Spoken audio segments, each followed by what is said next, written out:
Today we will see about the second step and third step of the simplification of CFG. So the simplification of the CFG is nothing but a removal of unwanted protections and symbols from the given derivation. So the simplification consists of three processes: reduction of context-free grammar and removal of unit protection and null protection. So today we will be seeing about how to remove unit protection and null protection from the given grammar. So let us see the second step of simplification of context-free grammar, that is the removal of unit protection. So what is a unit protection? A unit protection is of form A implies B, where both A and B are non-terminals. If your derivation, if your protection rule is having a unit protection, how to remove it? We will see the procedure. First, you find a protection A implies B which can be replaced with A implies small a. What is small a? Is a terminal symbol, such that we have another protection that B implies A.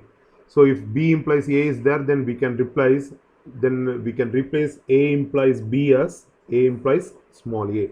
Then you can remove the A implies B from the grammar, and we will repeat the step again and again until all the unit protections are removed.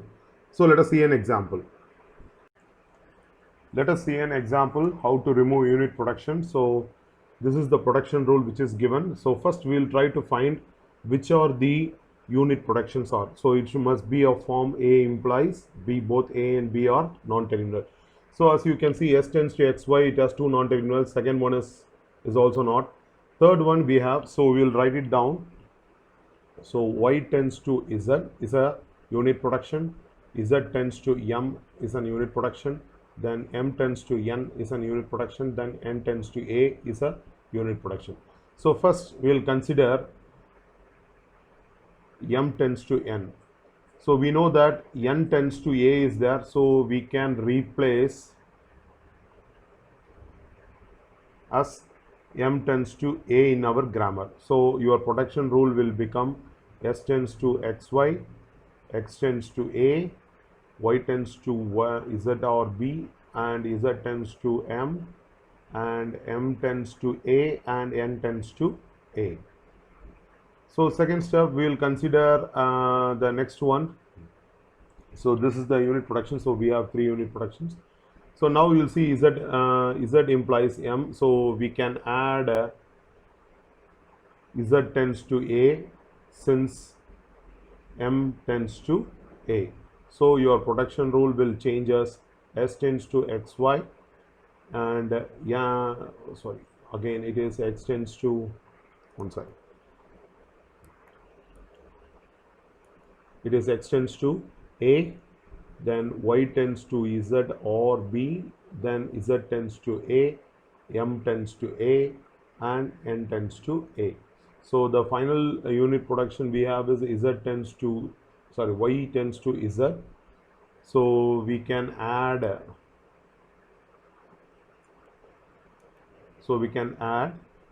Y tends to A with we know that Z tends to A over here.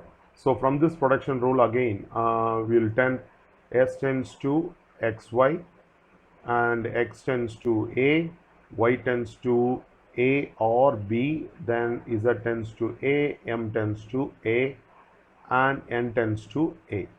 So now what is the step we have to do here is we will try to find what are the non-terminals that can be derived from S. So we will have Y1 which is equal to S. So from S, what are the terminal symbols I can derive? So I will have Y2 will be equal to S comma X comma Y with the terminal S tends to XY. Then X tends to A will be considered, so you will have A also. Then Y tends to A or B, so you have already A, so you will have B alone. So any other terminals you can derive, I cannot derive any other things, so we will close the terminal. So if you repeat the step again, you can see that I can derive only X and Y alone. I cannot derive Z or M or N.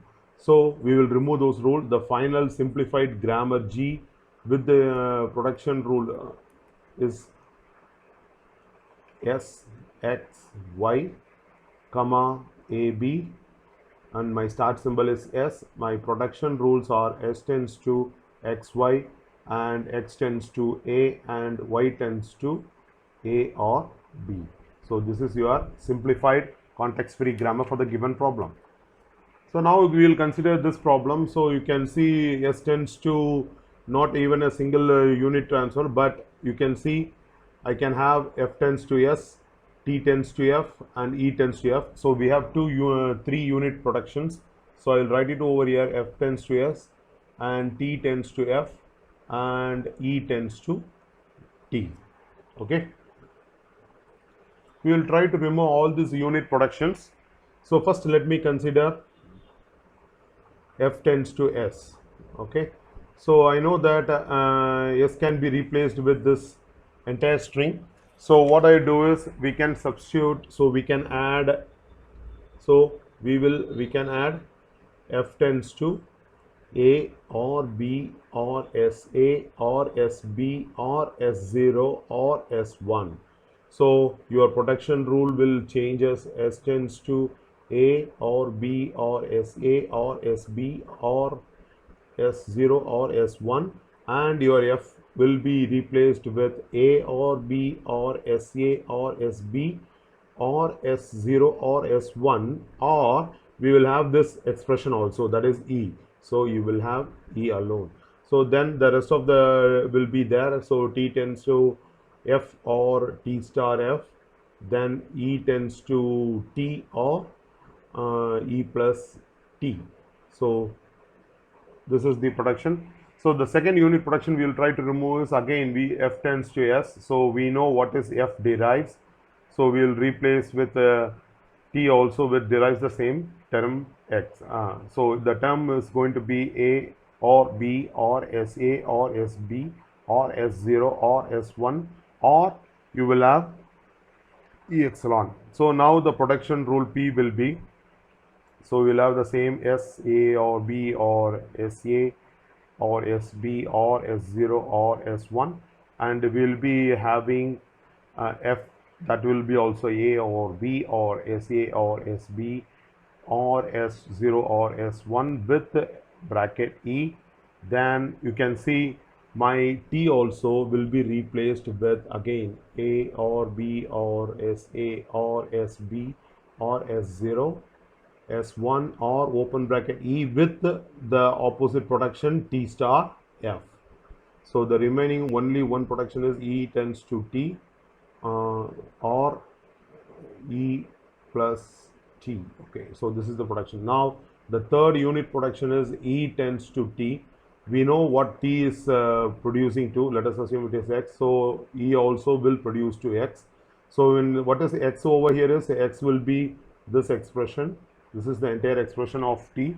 So we will replace it. So your entire final production rule will be S tends to A or B or SA or SB or S0 or S1, and your F production will be A or B or SA or SB or S0 or S1 and open bracket E. Then T will be again A or B or SA or SB or S0 or S1, or you will have E or T star F.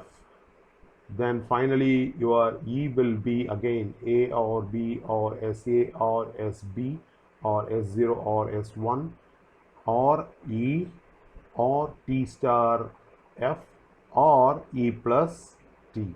So this is your simplified context-free grammar for the given problem. Now let us see another example. This is a recursive one. You can see what are the unit productions we have. So the Unix productions we have is S tends to A tends to B, and B tends to S. So here we have a recursion. So we will do one by one. So first S tends to A or 1. So what are the terms we can have is, you can have S tends to 11. So instead of A I can substitute 1. So S tends to A tends to 1. Okay. So finally S tends to A and A tends to B and B can tends to 0. So therefore you will have your production S is tends to 1 1 or 1 or 0. Similarly, when you consider for A implies B, so you can have A implies B means first we will have A implies 1 because A can derive 1. Second one, when A implies B and B implies 0. So then finally A implies B and B implies S and S implies 1 1. So therefore your A production can be replaced with 1 or 0 or 1 1. Similarly the last one is B implies S. So we know that B derives 0, then if it derives S, it can derive 1 1, or if it derives S and S can derive A, then it can derive 1. Therefore your B will be B derives 0 or 1 1 or 1. So therefore the simplified grammar will be of with the production rule. S tends to 1 1 or 1 or 0, and A tends to 1 or 0 or 1 1, and B tends to 0 or 1 1 or 1. But you can see the start symbol, it cannot derive A and B, so you can remove this A and B from this grammar. So we will remove A and B from this. So the simplified grammar will consist of only the start symbol. S tends to this one. So this is your final simplified version after removal of unit production. So the last step of a simplification of context-free grammar is removal of null production. In your context-free grammar, if you have a non-terminal that derives to epsilon, then that is called as a null production. Okay, so that is a derivation. It may lead to a nullable variable or to an epsilon, then we call it as a null production. So how to remove null production from the grammar? So first you remove A implies epsilon. If there is A implies epsilon is there, you look for the non-terminal A in all the production which is available in the right hand side. So replace all the A in each production rule with epsilon and add the result to the production rule. Okay, so add the resultant production rule to the grammar. So this is the way of removing the null production. Now let us see an example how to remove a null production from the given grammar. So first we have to find what are the null productions we have in our grammar. So the null productions we have is A implies epsilon, and the second null production we have is B implies epsilon. So the first step is to eliminate A implies epsilon. So we will be eliminating A implies epsilon. So we will find all productions whose right hand side contains A. Okay, who right hand side contains A. Okay, so you will replace all the A with epsilon. So first we will consider S tends to A, B, A, C. So now I have two A's here. First I will replace with only one epsilon. So it will be A, B, C. Okay, so it is epsilon into C. So for this epsilon I have replaced it. So this is one option. The second option is I can even have replaced with this one. So I will replace epsilon into BAC. So which will be BAC. So I can have ABC, BAC. Now I can even substitute epsilon for both the terms. So if you substitute for both the terms, it's going to be BC. So therefore your S will be of ABAC or ABC or BAC or BC. Okay. So but any other term, we have A on the right hand side. Yes, we have A on right hand side. The second production is going to be S. It is not S. It is going to be A tends to AA. Okay, it is A tends to AA. So A tends to AA. So now I can replace this. So I will have, if I replace it, I will have only A alone. So therefore, the A term can be replaced as AA or A. Right. Now the second step is to eliminate. You have to eliminate B tends to E. So find all the productions whose right hand side contains contain B. So contain B. So again we can have S tends to AB, AC. So now if B is replaced, you can get A, C alone. Okay. So you will have A, C. Similarly, in this production, you can see I have A, B, A, C I have taken. The next one is A, B, C. So S tends to A, B, C. So when you replace it, you will get AC. The last one is again BAC. So I will get again AC alone. Then finally, if S tends to BC, I will get only C alone. So therefore, your S transition protection rule will be updated with all the terms. So after removal of A and B, so with epsilon, so A, B, AC, then ABC, then BAC. These are from the previous one, and BC. Then again I can have AAC, AC, and C. So we'll check if any other protection is we are having it. We can see B tends to BB is there. So when epsilon is substituted, we will get B alone. Therefore, B also will be replaced with BB or B. Now the final simplified protection rule will be of S tends to ABAC or ABC or BAC or BC or AAC or AC or C, and you will have A tends to AA or A and B tends to B or B. So this is the simplified, sorry, not simplified, reduced grammar with the removal of null protection. Now in this example, we can see we again have two protections. So we'll have A implies epsilon. So I will write it over here, A implies epsilon, and we have B implies epsilon. So first step, we'll consider A implies E and find the right hand side contains A alone. So the first term will be S tends to AB. So A can be replaced, so you will have S tends to B. So your S will be AB and B. Now similarly, the second protection we can find is A implies AA, and you can replace A with the epsilon, so you will get AA alone, right? So you will replace the final expression. A is AAA or AA, you can replace it, and the next one is we will try to remove a B epsilon B. So now you have S is A B B. So first we will take A B, you will get A alone. So if you substitute B, it will become epsilon, so you can remove that. There is no consideration, so you will remove it. The second one is B implies B B B. So now this will give BB alone when epsilon is substituted. So therefore your S will be updated with AB with B or A, and B will be of B of small b's and small double b. Now this can be your final protection. P can be of removal of a unit protection is S tends to AB or B or A, and A tends to AA or AA, and B tends to BB or BB without the null protection.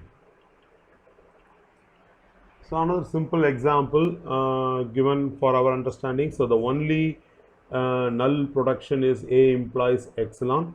So to eliminate A implies epsilon, we find all the protections right hand side containing A. So what will be that? It will be S tends to 0A. So when A implies epsilon is substituted, you will get it is equal to 0. So therefore your S will be 0A or 0. And similarly, A tends to 1 or epsilon. So A tends to epsilon will be removed. Therefore your final simple reduced CFG grammar with the protection P, S tends to 0A or 0 and A tends to 1 without the null protection. So this is your protection rule without null protections. So here you can see there is no other non-terminal variable is here, only S, and you can see S tends to epsilon is the null production. So we have to remove this. So let us consider the first production rule. So you have to consider all the right hand side containing S. So you can see all the productions will come. So first let me take S tends to 0 S alone. So when you substitute it will be 0 0. Similarly when S tends to 1 S, when epsilon is substituted it will become 1 1. So therefore your S tends to 0 S 0 or 0 0 or 1 S 1 or 1 1. So this is your final production rule for the given grammar without null production. Now this is another example. It is again a recursive form. You can see S calls X and Y non-terminal and Y will be again calling X. So it's a little bit of complex. So let us see, the only null production we have is X tends to epsilon. So we will find the productions with whose right hand side consists of production, whose right hand side consists of X. So let us take first S tends to X1. So when it tends, it will be 1. So the other productions we will have, so we will have it as S tends to 0 or X1. Okay. Now before going to S tends to Y0, so let us keep S tends to 0 Y0, we will be keeping it. So we know that the next production what is considering X is Y tends to X. So Y can be again given epsilon or it can be given 0. So how is it when you can give as based on the rule X implies epsilon or X tends to 0. So your Y will be deriving as 1 or 0. So now if that is the case, now here Y can be derived as either, it can be derived like 0 X 0 with Y tends to X, then it can derive 0 0. So what happens is we will replace that one rule here. So you will have 0 Y 0 or it can have 1. Already 0 is there in our rule, so we don't want to derive that. So you will have only 0 0 alone. So the final production rule you will be having is S tends to 0 or 1 or 0 0 or 0 X, sorry, it's not 0 X, it is X. So it is X1 and 0 Y 0. Okay, so this is your production rule after removal of the null production. So how will be asking your simplification of context free grammar? So they will be asking you to eliminate the useless symbol, useless production, unit production and null production. Now you can see the question is given over here which has production rule. So first what you will do is you try to find what are the things. So the production rule does not contain any null production. So it again we can check for a unit production. There are some unit production like X tends to A is there. It's a unit production. So we can replace that. So first step what you will do is, so we will write the rule S tends to A is a unit production. So we will try to replace it. Okay, you will try to replace it. So what will be the thing is, we know that S tends to A can be replaced with S tends to A. Why? Since A tends to A. Therefore, your S will be modified as S tends to AS or A or C. Then you will have A tends to A, B tends to AA and C tends to ACB, right? Okay, so this is the rule. Now we have removed the unit productions, there is no null production. Now you have to find the useless symbol and useless production to be reduced. So you will reduce this CFG grammar. So we will take phase 1. So what are the terminal symbols I have? I have A, C and B, that is ABC. So let us form W1, find the productions that can derive A, C, B. So A can derive A, B can derive C and C can derive ACB. Okay, and even S can derive the problem. So you can have S derives A or C. Similarly, A derives A and B derives AA and C derives ACB. So we have formed the rule. Again, we will check the rule with the W2. Again, with the non-terminals in W1, can be derived, that what are the productions that can be derived? So you can see the same production is going to be derived. So you'll have A, B, C and S. So there is no change.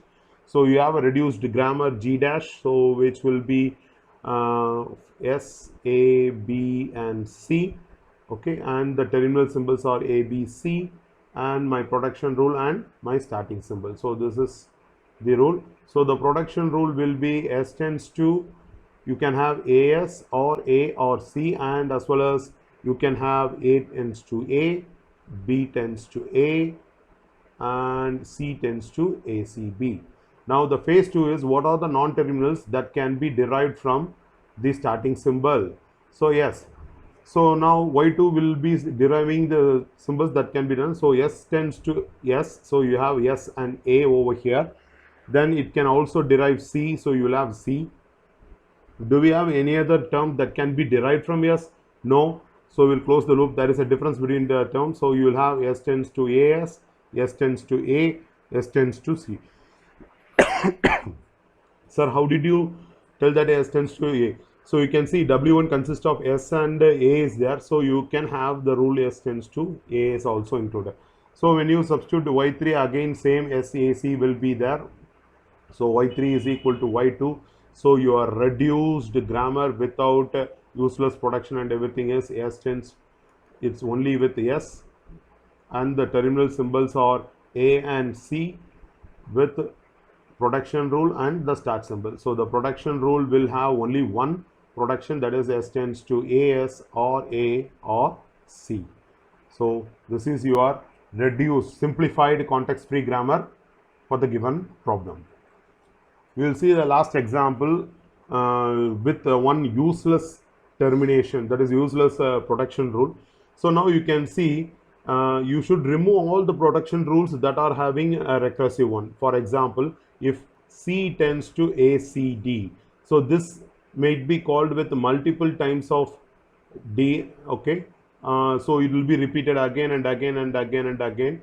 So you will have the C will not be replaced with any string, since C is not deriving to any terminal symbol. Hence we should remove this production from our rule. So what I am doing is, so I'll write, so C implies ACD is an useless production. So the production rule will be modified as S tends to A, small a and B or C, with then you will have A tends to AB or epsilon, then B tends to AA, then you have D tends to triple D. So you can see you have unit productions as well as null production. Okay, so first thing is you will try to find, so C is here is can be removed because it's a useless production, so you will not have C. Now first thing is we will try to remove the null production. So to eliminate A implies epsilon, so we will try to remove that. So first we will take the rule S tends to AA. So S tends to AA, when A is substituted as epsilon, it will substitute A again. Therefore S production will be replaced as A or B. So it will be replaced with, sorry, it will be replaced with AA or B. Now the second one is there is no change here. B tends to, the next rule is B tends to capital A and A. So when A is substituted, it will gives only A. So B will be AA or A. So B will be of AA or A. So that will be the rule that will be replaced. So the final production rule will be of S tends to A, AA or B, and B A tends to AB, and B tends to AA or A, with D tends to triple D. Now from the starting symbol, you can see you have a unit production over there, that is S tends to B is an unit production. So we will try to find what are the replacement that can be done. So S tends to B means I can S tends to B means I can use either AA or B tends to A. So if I substitute AA, it is going to be AA or it can be of A. So I will replace my S grammar as S tends to A or AA, which is already there in my S. So S tends to B will be removed. So the remaining rule will be the same. There is no other protection rule. So therefore, my final simplified CFG grammar with the protection rule S tends to A or A, and A tends to AB, and B tends to AA or A. So this is your final simplified grammar for the given problem. Thank you. We will see in a new topic in the next session.